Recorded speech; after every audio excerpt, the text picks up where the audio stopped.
Les douleurs. Alors, je suis en train de voir quelque chose là-bas. Ouais. C'est rond, c'est tout blanc et il y a comme des fibres.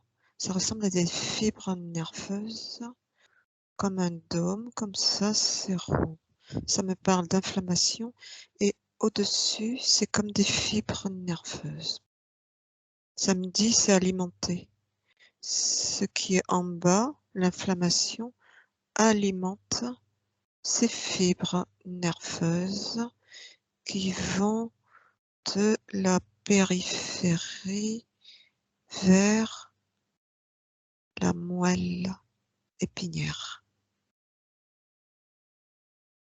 Alors j'écoute. La moelle épinière gère, traite l'information qu'elle vient de recevoir et elle envoie des alertes dans un signal douloureux. Quelle information que la moelle épinière a reçue? L'information provient de l'inflammation là, en bas là, ce dôme là. Mmh. Et donc, c'est comme des stimuli qui sont retransmis, par exemple de la peau ou de certains organes. Et c'est transmis comme un signal et capté par la moelle épinière. Je sais pas si ça répond, je sais pas quelle est ta question, mais voilà, c'est ce que j'ai. Mmh. Donc il y a un message qui est envoyé à la moelle épinière, Une alerte. une alerte et Ah la moelle voilà, je ouais, viens d'avoir de nouveau ta question et la réponse en même temps. oui. En fait, il y a, c'est comme si il y a des récepteurs qui, dans tout le corps, qui Oui. captent ce qui se passe là. Ça peut être au niveau de la peau, ça peut être au niveau des organes, et qui estiment que c'est une information qui peut être hostile au corps, et il l'envoie en tant que signal d'alerte et qui est capté par la moelle épinière. C'est ça. D'accord. Alors, Et la moelle épinière encode l'information par rapport à l'intensité. Si c'est une information qui est importante ou pas, elle va générer comme un arc de flèche pour que la personne qui a posé sa main sur un réchaud qui est chaud enlève immédiatement, c'est ça, l'information hostile au corps. Et c'est ensuite qu'il y a l'information douloureuse qui arrive. En fait, il y a 2 étapes ici, je comprends. Il oui. y a la moelle épinière quand elle capte les informations qui arrivent des récepteurs. Elle décode et quand elle décode, elle voit si c'est dangereux ou pas et elle envoie comme un arc, d'alerte, à la personne pour qu'elle retire immédiatement sa main, pour ne pas continuer par se faire brûler et c'est ensuite qu'elle envoie l'information de douleur. Il y a une priorité. Mmh. Mmh. C'est D'accord. ça le danger qui a été perçu par, Mmh. le les récepteurs. Les récepteurs D'accord. de douleur, il n'y a pas que des récepteurs de douleur, il y a plein de types de récepteurs. Là, Ouais. ça me dit c'est des récepteurs de toucher, de contact. Mmh.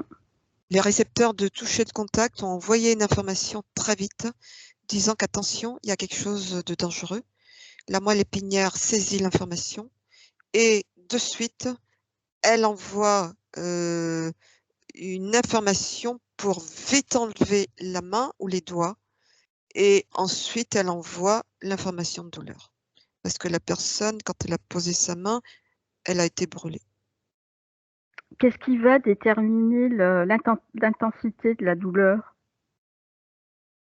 Ça me dit c'est la moelle épinière qui, elle, Oui, encode oui, l'intensité de la douleur. d'accord. Donc là, tu me parles d'une douleur, ponctuelle, on va dire, suite à une brûlure. Qu'en est-il, de la douleur chronique? OK. Alors, ça me remontre ce dôme et ça me dit, il y a une inflammation. C'est l'inflammation, la présence, cette présence inflammatoire qui Oui, va déclencher, qui sur le même, va déclencher la douleur. Il va y avoir un ressenti de douleur ici. Quand il donc y a une inflammation dans un tissu, oui, il y a des tissus les tissus se gonflent, deviennent oui, œdémateuses, oui, et douloureuses. Donc, l'inflammation sur, une maladie chronique va déclencher une douleur. d'accord. Alors, est-ce que de nouveau dans ce cas-là, la moelle épinière, envoie des signaux? Oui, toujours, puisque le Ouais, ressenti douloureux qu'on palpe, c'est par le biais des synapses. C'est des informations qui circulent entre les nerfs. d'accord. Donc elle déclenche, ça déclenche une douleur pour signaler quelque chose ou une alerte ou, Alors, là, la question intéressante, ça veut dire quelle est l'utilité de la douleur? C'est pour,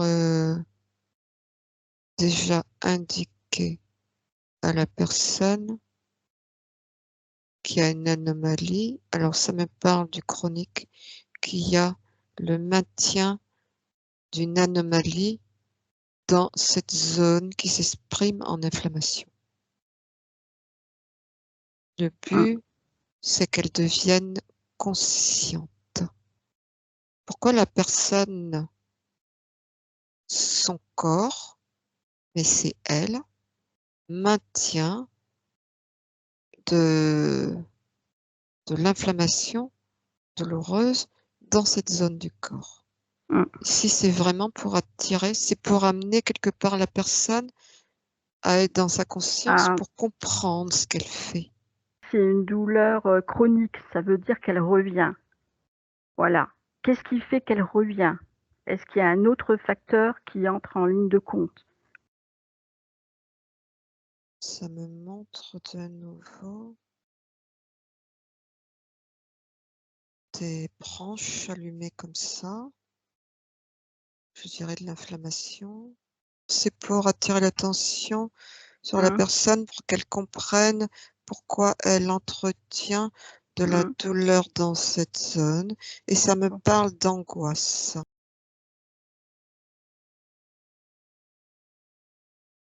Alors, ça peut être, une douleur qui se déclenche dans une zone qui est lésée.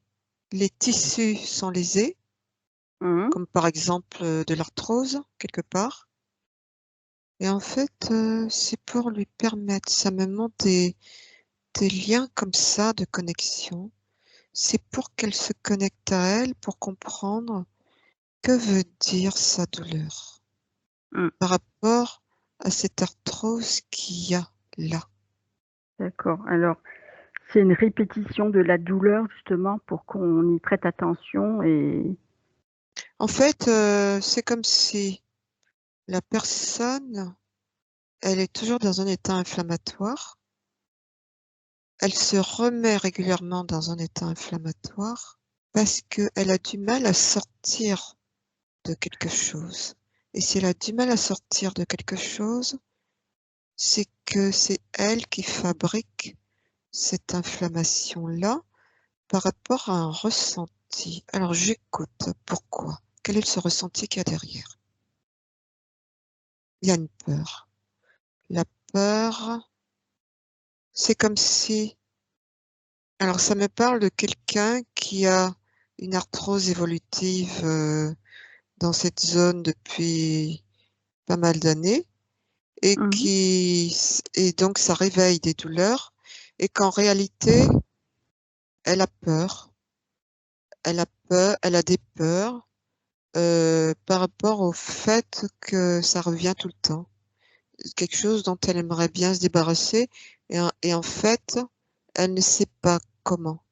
Et donc, c'est les peurs qu'elle a qui viennent Mmh. aussi bloquer, qui viennent bloquer cette zone.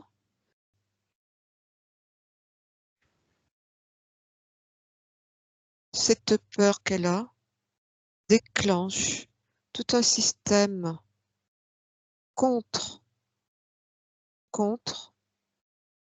les tissus, mais qui est lié au ressenti, la peur. Et du coup, c'est comme si elle se répétitait, elle se Mmh. remettait Mmh. dans le conflit. D'accord, OK.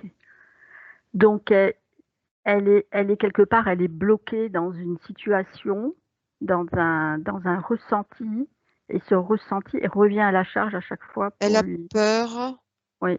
de ne pas pouvoir s'en sortir, de ne pas pouvoir se réparer, mais Mmh. en même temps qu'elle a cette peur, c'est comme si elle scrutait, elle observait la moindre, dès qu'il y avait, même si c'est léger, Mmh. ressenti de douleur, elle focalisait à fond dessus et donc à partir de là, elle exacerbait le, le truc. Et du coup, c'est comme si finalement la douleur était dans sa tête et que cette zone-là, s'il n'y avait pas cette peur qui était là, d'avoir mal, parce que c'est une grosse, quand elle a mal, elle a vraiment mal et Oui. elle a peur d'avoir mal. Et donc, c'est comme si finalement, il y a une déconnexion qui se fait. Si elle va capter l'information de douleur dans ses tissus, en réalité, il n'y a pas de douleur ou il y en a très peu. Et c'est sa peur qui exacerbe la douleur dans cette zone-là. Donc la douleur, en réalité, c'est elle la douleur est dans sa tête. Quel est le rôle du cerveau lors du déclenchement de la douleur? En fait, c'est le cerveau qui gère, qui Oui, chapeaute tout. oui. Et il traite aussi l'information qui arrive, qui est encodée par la moelle épinière. Mmh. C'est lui qui gère tout, c'est lui qui va rediriger, il Ouais. va prioriser, il fait des, il fait des priorités quand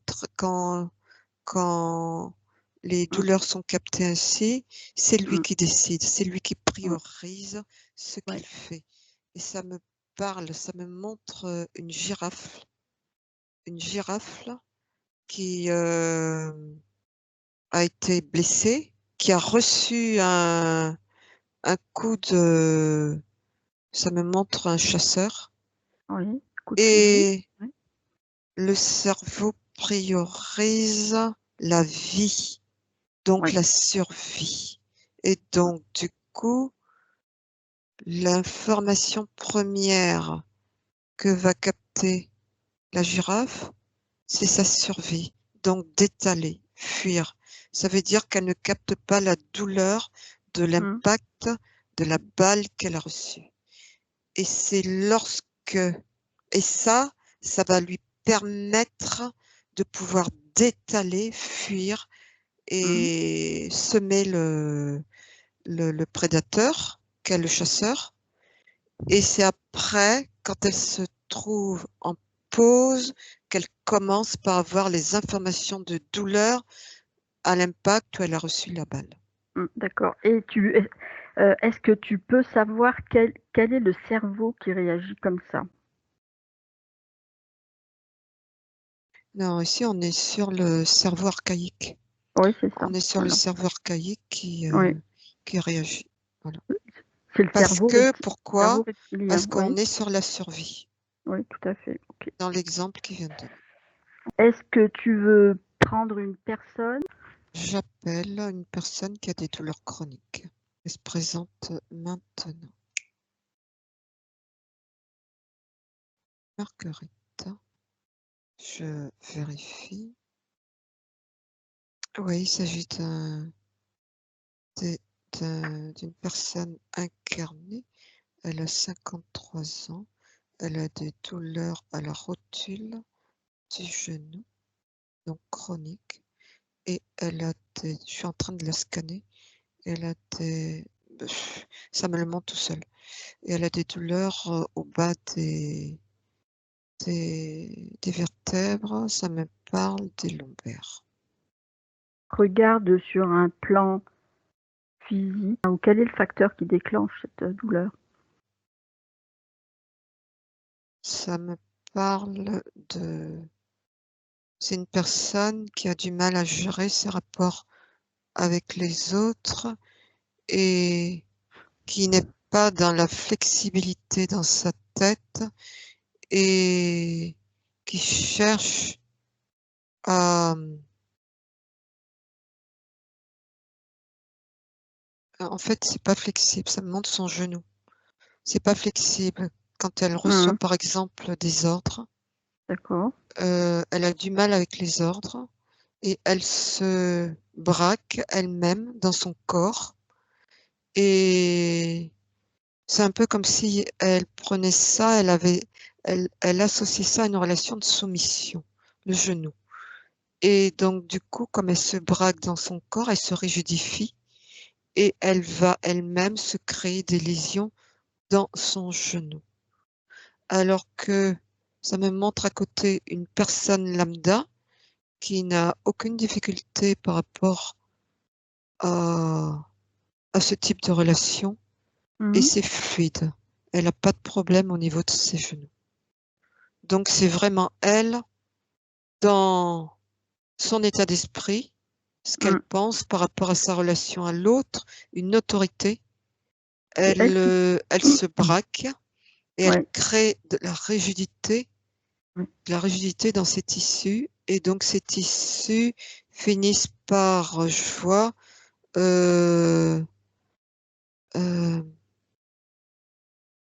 il y a comme des amas de d'énergie qui se cristallisent là, ici. Ensuite, il y a les lombaires. Alors, les lombaires, ça me montre une grosse inflammation. Pourquoi? Elle a une relation difficile avec l'argent. C'est une personne qui ne s'est jamais sentie soutenue dans sa famille. Concrètement, dans sa vie réelle, le ressent par des problèmes d'argent. C'est comme si ici, il y a une énergie qui est bloquante et qui bloque l'énergie de l'argent dans la matière, dans sa propre réalité. L'énergie qui est bloquante, c'est elle a un gros ressenti de ne pas se sentir soutenue au sein de sa relation, de ses proches. Elle se sent pas soutenue. Ça me donne un exemple. Par exemple, elle a besoin de faire quelque chose qui pour elle peut paraître quelque chose de nouveau. Elle a besoin de l'assentiment de ses proches.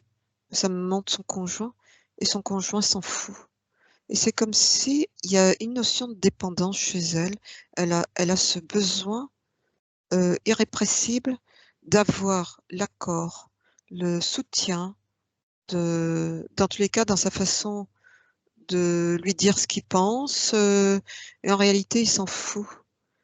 Mais c'est lié à elle, à cette notion de dépendance. Donc du Mmh. coup, ça la mine et elle a la sensation d'être entourée de personnes qui ne la soutiennent pas. C'est comme si elle avait un gros besoin d'avoir la vie des autres. Mmh. Donc elle se D'accord. crée des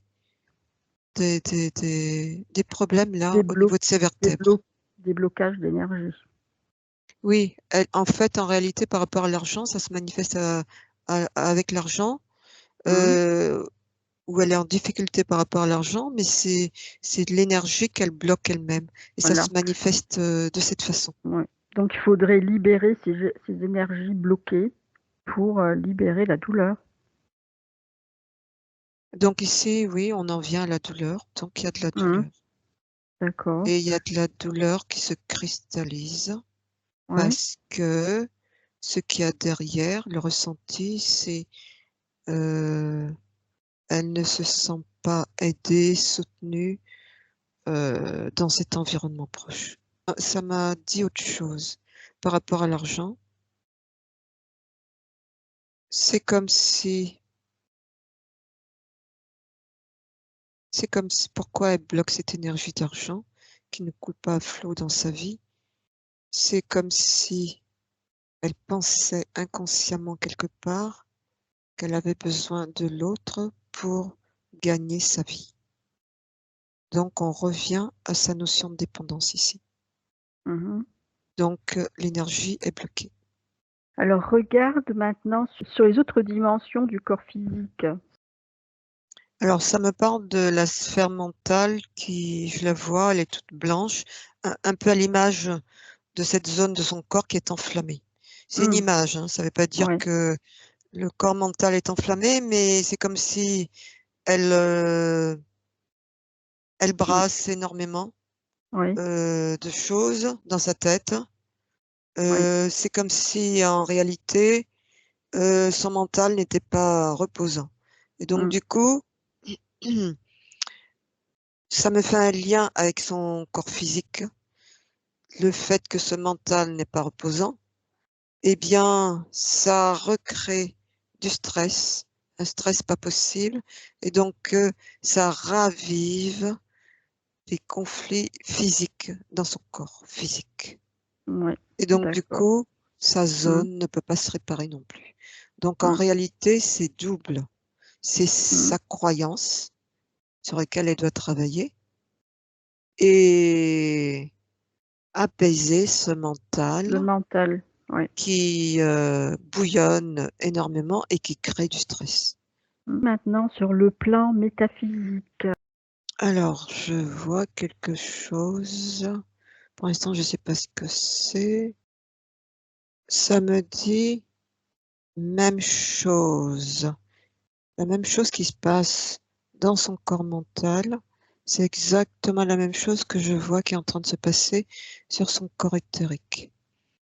C'est comme s'il y avait des informations contraires, dans tous les cas pas apaisantes, Mmh. des informations qui s'entrechoquent, donc ça ne peut pas apporter la sérénité dans cette partie, dans ce corps éthérique que je suis en train de voir.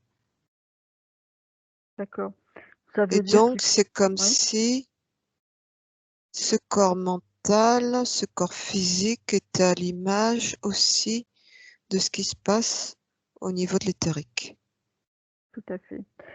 Donc mais si on va libérer donc la douleur, dans sa tête déjà, dans son cerveau, ça peut libérer, plus haut? Alors tu reviens à l'autre là, c'est ça? Ok, je regarde. En fait, pour travailler ça chez lui, pour qu'il libère ça, c'est qu'il comprenne que la douleur en réalité dans ses lombaires, elle n'existe pas. Mmh. C'est lui qui crée Oui. la douleur par le moindre ressenti qu'il peut avoir, même si c'est très subtil. Tout de suite, il y a la peur de revivre une douleur très forte, comme il a déjà vécu dans le passé, et ça, il n'en veut plus. Ça me dit, je ne veux plus être en contact avec cette zone, cette partie-là de mon corps qui me fait souffrir. Je veux autre chose, je veux un corps sain. Et donc, du coup, il est dans ce bouillonnement-là, il va se créer son... Donc, c'est ici. Le travail avec cette personne va consister à lui faire voir ce qu'il fait. Et le thérapeute va l'amener à reprendre possession de son corps, des moindres ressentis dans son corps, pour qu'il se réapproprie son corps, pour qu'il ne crée plus, qu'il quitte ce mental. Oui. Et effectivement, par rapport à ta question, je vois que sur le plan éthérique, quand il arrive à ne plus être dans cette exagération-là, il n'y a plus de douleur, eh bien, c'est le même calque au niveau de la partie éthérique aussi. Elle s'est apaisée. Il n'y a plus ce que je voyais tout à l'heure. Tout à fait, d'accord. Le moindre événement contrariant peut venir raviver. Parce que c'est quelqu'un qui est sur du chronique et qui a vécu les douleurs très très fortes sans qu'il ne puisse les faire passer, même avec des prises. Ça me parle là de tramadol. Même avec des prises morphiniques, la douleur ne passe pas. Ben non, parce que ça se passe dans la tête. Donc, C'est exactement ça. Ça me parle de douleur dans une partie du corps, mais qui arrive de manière instantanée comme ça, alors qu'il n'y a pas de pathologie. Il n'y a aucun tissu lésé.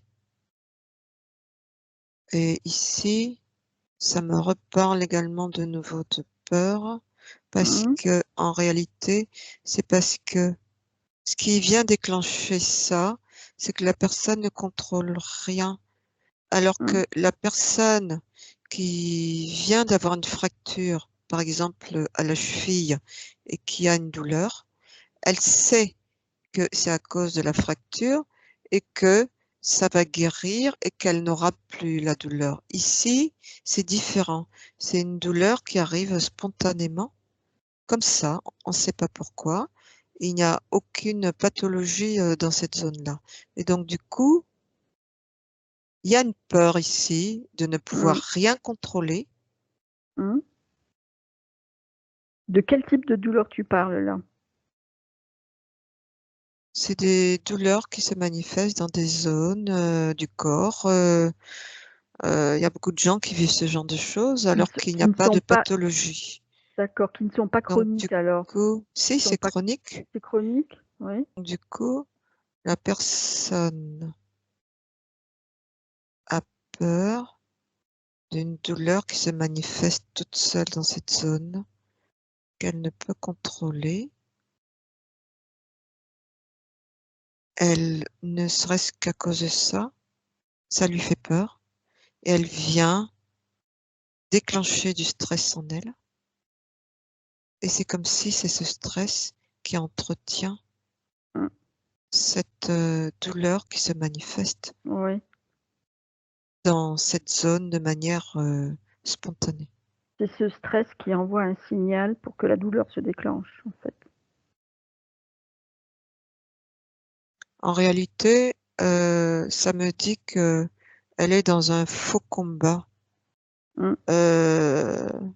Parce que s'il y a eu une douleur spontanée ici, dans une partie de son corps, c'est qu'elle vient lui dire quelque chose. Et que elle focalise sur quelque chose qui se manifeste de manière incontrôlée et elle l'exacerbe. Et en étant ici, elle n'est plus dans sa conscience, donc elle ne peut plus être, comment dire, elle n'est plus dans la bonne réaction Mmh. de la problématique et que, alors que si elle lâche le morceau, Mmh. eh bien, ça va lui permettre de récupérer les informations de Mmh. cette zone et de comprendre pourquoi il y a une douleur qui se manifeste ici. Mmh. Faut libérer l'énergie qui est bloquée et ne pas se L'énergie, focaliser, oui, et ne elle pas se focaliser sur bloque. la douleur, oui. En réalité, elle apporte une réponse qui n'est pas bonne parce que elle a la peur et en réalité, il faut lâcher cette peur et c'est Mmh. là qu'elle va récupérer ces informations-là qui sont ici. Pourquoi Mmh. ici, il y a une énergie qui se bloque Non. et c'est là qu'elle va comprendre ce qui se passe, qui va toujours être en lien avec, un Mmh. ressenti. Voilà. Mmh. Conscientiser la peur et la libérer et voilà. Quelle est la différence avec une douleur aiguë et comment se manifeste la douleur aiguë? Alors, ça me montre comme une roue de bicyclette. Pourquoi? Et au niveau du noyau, là, au centre, il y a comme une inflammation d'un coup qui anime, enfin, qui s'anime et on ne voit plus les rayons, de cette roue de bicyclette. Qu'est-ce que ça vient dire? Ah oui, ça me dit que lorsqu'il y a, une blessure, il va y avoir une douleur qu'on appelle une douleur aiguë, ce que je vois, ce qui se manifeste là au niveau de ces rayons et qui peuvent être, d'une, intensité qui peut fluctuer aussi, mais comme ça jusqu'à s'éteindre. Ça, c'est la douleur aiguë. Une douleur aiguë qui va se manifester, et qui va être très, très forte parce que il y a une, lésion qui vient de se créer, une fracture par exemple. Par rapport à une douleur chronique. Oui, alors Alors, la douleur chronique, ça me montre comme une courbe comme ça sur le temps. Déjà, c'est quelque chose qui se passe sur le temps et qui est là en permanence et qui va entretenir chez la personne du stress, parce que quand c'est sur du chronique, elle en a marre. mmh, Elle va avoir comme des formes d'impuissance, impuissance de pouvoir arrêter cette douleur.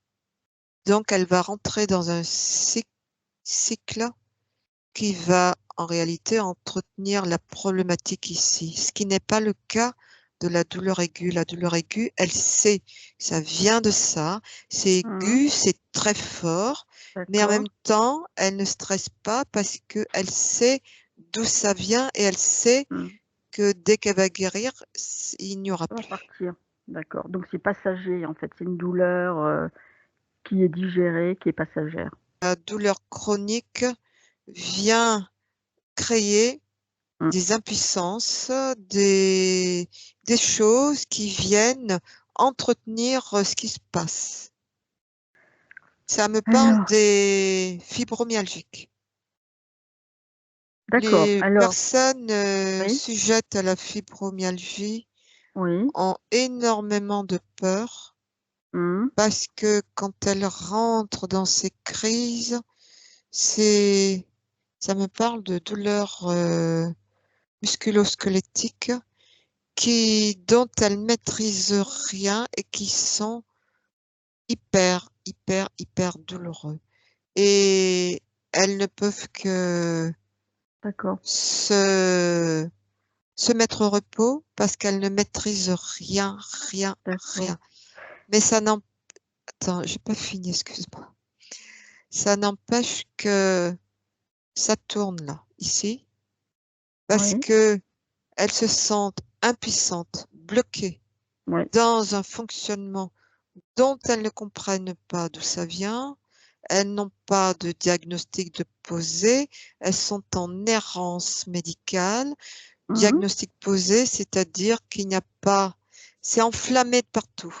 Il n'y Ouais. a pas, et Y a- pour des causes inconnues. ouais, Et donc, voilà. du coup, ça, c'est, comment dire, Bah, y a, c'est, attends, laisse-moi ouais. finir, s'il te plaît. C'est quelque chose qui est douloureux pour la personne fibromyalgique parce que elle se sent impuissante. Et Mm, c'est comme si elle pense, et ça entretient, c'est comme si elle pense qu'elle n'a pas de solution. ouais. Qu'est-ce qui détermine l'intensité de la douleur dans le cas d'une fibromyalgie, justement? Alors, déjà, j'ai répondu tout à l'heure, déjà, avec la moelle Oui, épinière, qui oui. encode les informations. Ensuite, ça me parle de mémoire.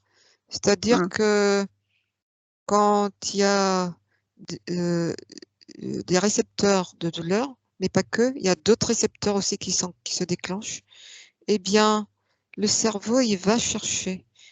Euh, déjà, il y a aussi le cortex cérébral qui qualifie, qui interprète ce qui se passe dans, dans cette configuration de douleur. Ensuite, il y a ce cerveau qui va rechercher aussi au niveau de l'amygdale pour savoir si c'est déjà quelque chose qu'elle a vécu et mm, qui est encodé, enregistré, cette douleur-là. Donc, il va aussi la rechercher. Donc, c'est comme si, quelque part, il y a différentes choses qui s'enclenchent, comme si, au niveau de cette mémoire, bah, si quelqu'un qui a déjà vécu des douleurs fibromyalgiques, eh bien oui, c'est quelque chose qui a déjà été enregistré. Donc, c'est comme si elle allait réactiver la douleur aussi dans cette mémoire-là aussi. Ok, ça peut être une mémoire transgénérationnelle aussi, je Non, suppose. ça me parle Non? c'est vraiment la mémoire de la douleur enregistrée au niveau de l'amygdale. D'accord. Est-ce que les voies hormonales peuvent aussi contrôler quelque chose? Oui, ça me parle des neurotransmetteurs parce qu'on est sur le cerveau et il y a des sécrétions ici qui se font pour venir apaiser, calmer aussi. Déjà, le corps lui-même, il est très bien fait dans le sens où il sécrète lui-même des substances qui vont venir aider, apaiser. Mais ça peut ne pas suffire lorsqu'on est sur quelque chose de chronique, parce que la personne, on voit, elle déclenche un certain nombre de rouages, dont les reins, les surrénales, elle va enclencher un certain nombre de sécrétions. Et à un moment donné, les sécrétions normales du corps, qu'on appelle l'endorphine, qui vient apaiser, anesthésier les douleurs, peuvent ne plus suffire. Ce qui amène les personnes aussi à aller prendre d'autres substances, mais qui sont des substances exogènes, comme par Oui, exemple tout ce qui est opioïdes. oui. Et donc du coup, ici, la personne, elle rentre dans un fonctionnement où elle se bloque totalement par rapport à cette notion de douleur parce qu'elle fait appel à quelque chose d'extérieur qui va venir faire dysfonctionner d'autres choses aussi dans le corps. Mm, Et mm, il y a aussi par rapport à ça une notion de, comment dire, dépendance. Mais ça me montre que dans ces notions de douleur-là, il y a quand même chez la personne à aller voir, vérifier, observer, travailler sa notion d'être, de dépendance par rapport à l'autre. Parce ouais. que si elle éprouve ce besoin d'en arriver là aussi, à prendre des substances exogènes, comme le tramadol, Bah, c'est que dans l'état d'esprit, de fonctionnement aussi de la personne, il y a quelque chose qui s'exprime aussi de l'ordre de la Mmh. dépendance à Mmh. l'autre. Et on l'a vu tout à l'heure. Tout à fait, oui. OK. Ce serait ça, un thérapeute, c'est ce serait bien d'aller rechercher cette notion-là Oui. de dépendance parce que cet extérieur-là, par le biais du tramadol ou d'autres substances qui sont des opioïdes, eh bien, c'est un calque, c'est comme un miroir. Ça doit faire voir qu'en réalité, la personne doit travailler quelque chose par rapport à la Mmh. notion de dépendance. Ouais. Ça peut être des peurs, des croyances, des choses bloquantes en tout cas. Même la dépendance, simplement, Mmh. peut-être la peur d'être abandonné, la peur d'être, Mmh.